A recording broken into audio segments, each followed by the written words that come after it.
और जब करेंसी पर भरोसा कमज़ोर होता है तब लोग हाई एसेट यानी ऐसी चीज़ों में निवेश करते हैं जिनकी सप्लाई सीमित है, जैसे गोल्ड।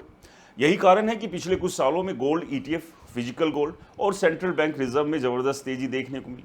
ब्लूमबर्ग की एक रिपोर्ट ही उठा लीजिए, जिसके मुताबिक कई बड़े फंड मैनेजर्स अब गोल्ड को सिर्फ कमोडिटी नहीं बल्कि मॉनेटरी एसेट मानने लगे, यानी ऐसा एसेट जो भविष्य में करेंसी संकट के खिलाफ सुरक्षा दे सकता है।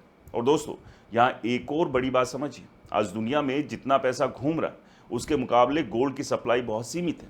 हर साल दुनिया के करीब 3500 टन नया सोना निकलता है, जबकि दुनिया भर के सेंट्रल बैंक, ETF और निवेशक उससे कहीं ज़्यादा मांग पैदा कर रहे हैं। यानी अगर मांग बढ़ती रही और सप्लाई सीमित रही तो कीमतों में विस्फोट होना लाजमी है। लेकिन इसका मतलब ये नहीं है कि गोल्ड का सफ़र हमेशा सीधा ऊपर जाएगा। रिपोर्ट ने चेतावनी भी दी है कि शॉर्ट टर्म में गोल्ड में भारी उतार चढ़ाव आ सकता है। अगर बॉन्ड यील्ड बढ़ती है या बाजार में लिक्विडिटी संकट आता है तो सोने में बड़ी गिरावट भी देखने को मिल सकती है। यानी जो लोग सिर्फ जल्दी पैसा कमाने के लिए गोल्ड में कूदेंगे उन्हें नुकसान भी हो सकता है। लेकिन लॉन्ग टर्म के निवेशकों के लिए कई एक्सपर्ट्स अभी भी गोल्ड को मजबूत मान रहे हैं। और यही वजह है कि सोशल मीडिया पर लोग पूछ रहे हैं, क्या दुनिया धीरे धीरे डॉलर सिस्टम से बाहर निकल रही है? क्या आने वाले समय में सोना फिर से आर्थिक ताकत का केंद्र बन जाएगा? और अगर ऐसा हुआ तो इसका असर सिर्फ निवेशकों पर नहीं बल्कि आम लोगों की जिंदगी, बैंकिंग सिस्टम और पूरी दुनिया की अर्थव्यवस्था पर पड़ेगा।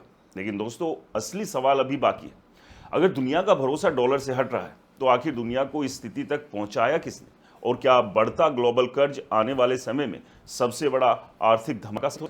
यही अब हम इस वीडियो के अगले हिस्से में समझेंगे, जहां खुलासा होगा कि दुनिया के बढ़ते कर्ज, अमेरिका की कमज़ोर होती फाइनेंशियल पकड़ और गोल्ड की अगली बड़ी रैली के पीछे असली खेल क्या है। इसलिए दोस्तों, अंत तक बने रहिए, क्योंकि अभी भी बहुत सारे सवाल, डाउट्स हैं जिनके जवाब आगे जाकर आपको मिलेंगे।